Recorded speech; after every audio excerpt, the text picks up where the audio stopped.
म 2-3 चोटि I will not go to the comments. I'll never do. I never do. होइन but झुकेर 1-2 चोटि गएको कामै नलाग्ने रहेछ कि कन्स्ट्रक्टिभ भन्दा नि डिकन्स्ट्रक्टै गर्न आइदिए जस्तो के हुन्छ नि त्यो पचाउन सक्नु चाहिँ होइन पचाउन सक्छु people have come to my face and said a lot of things but I know who they are मुख त थाहा हुन्छ नि त त्यहाँ त अब XYZले प्रपर एउटा नामै भएको ह्यान्डलले लेखोस् न अनि जानौँ न होइन जे पाइ त्यसले जथाभावी लेख्नलाई मात्र किन अनि म चाहिँ I go through my work basically I go through it. I want to improve on it. I want to do it more better, much better. But what I come to the realization is when it comes to hosting, I can do on my own because I'm one man. When there's a team, for you to grow, he needs to grow, she needs to grow. There needs to be a simulative sort of energy to move forward in the same direction together. So shooting or case ma the team also needs to grow, I need to grow, our resources needs to grow, our volume needs to grow. There are a lot of factors. And events haruma pani yesto rahecha where like corporate events ma you have to be a bit huncha ni tikkako ani where when it's huncha ni music events you need to be a bit energetic. Corporate इभेन्टमा नि कस्तो हुन्छ भने कहिले गेम्सहरू games पनि अहिले भन्दाखेरि सो गेम्स जस्तो छ it's not games it's like making them open up के डिलर्स मिटहरू भइरहेको हुन्छ होइन पार्टनर्स मिट भइरहेको हुन्छ त्यहाँ उनीहरू अपटाइट भएर बसिरहेको हुन्छ you need to break the ice but with the right questions with the right tempo नत्र गाह्रो भइदिन्छ के जथाभावी कुरा गेम खेलाउने भनेर म्युजिकल चेयर खेलाउनु थाल्यो भने त अनि कर्पोरेट इभेन्टमा त बोर हुन्छ नि त There are different ways to cater to the audience, different audience. It's not games, it's like interactive sessions. Okay? And interactive sessions or ice-breaking sessions, or we try to do it in such a way that they feel comfortable. We try to make them as comfortable as possible, using the right lingo, using the right tone, using the right words, addressing ko ke kasto bhanera. In fact, अस्ति मात्र पनि गरेको थिएँ मैले एउटा डेलको such a fun event. Corporate event.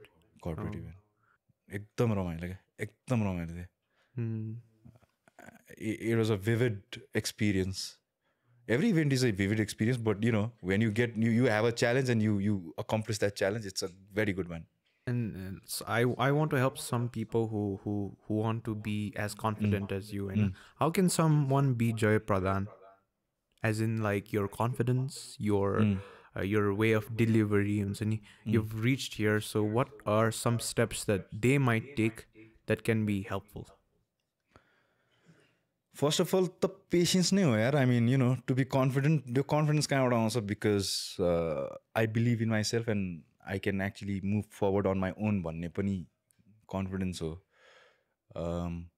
यसको लागि चाहिँ since you construct the question that way, I'm giving the answer likewise है.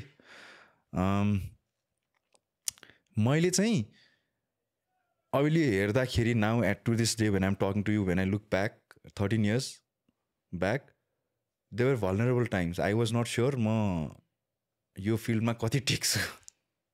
पैसाको ठेगानै छैन किनकि प्रोजेक्ट्सको ठेगान छैन. एज इन मलाई कतिवटा प्रोजेक्ट्स आउँछ केही ठेगानै छैन नि त. प्रोजेक्ट्स कसरी ल्याउने, प्रोजेक्ट्स कसरी एक्जिक्युसनमा गर्ने, कसरी कम्युनिकेट गर्ने, यो मलाई कसैले पनि सिकाएको होइन. यो मैले आफैलाई सिकाएको. सो पेसेन्स चाहिँ चाहिन्छ क्या.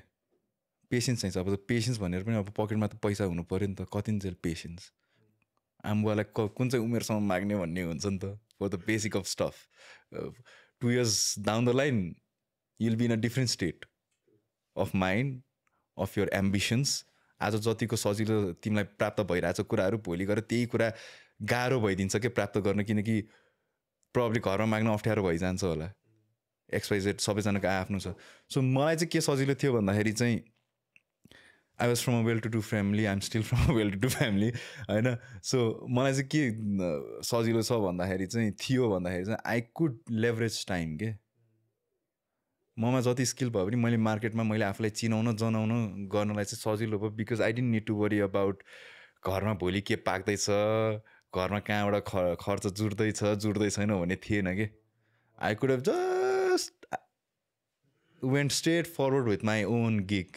पाए पनि नपाए पनि होइन, I could have just went straight forward. तर त्यो टाइम फ्रेम चाहिँ you can take it for granted कि you have to work on it. Because भने नि एउटा time frame even a year will make a huge impact के. If not for anyone else, तिमीलाई नै personally. So you have to keep yourself motivated के कसरी हुन्छ market, कसरी क्र्याक गर्ने. अनि बिस्तारैमा फर्स्ट क्लाइन्ट आउँछ, सेकेन्ड क्लाइन्ट आउँछ, थर्ड क्लाइन्ट आउँछ, फोर्थ क्लाइन्ट आउँछ, एन्ड देन कन्फिडेन्स बिल्ड हुन्छ. यो इनबिल्ड आउने कुरै होइन के. यो जब वेन यु फिल लाइक यो वर्किङ आउट, एउटा स्ट्राइकरलाई हरेक गेममा गोल हानिराख्यो भने कन्फिडेन्स हुन्छ नि. मेन कुरा त गेम टाइम पाउनु पऱ्यो नि त आफ्नो ट्यालेन्ट देखाउनलाई. अनि गेम टाइम पाइसकेपछि त्यो हरेक चान्सको सदुपयोग गरेर आफूले गोलमा कन्ट्रिब्युसन गर्नु पऱ्यो नि. हो, द्याट इज द थिङ के. गोल्स गर्न थालिसकेपछि अरू काम पाउन थालिसकेपछि your confidence will come about. That is the reality. I want to construct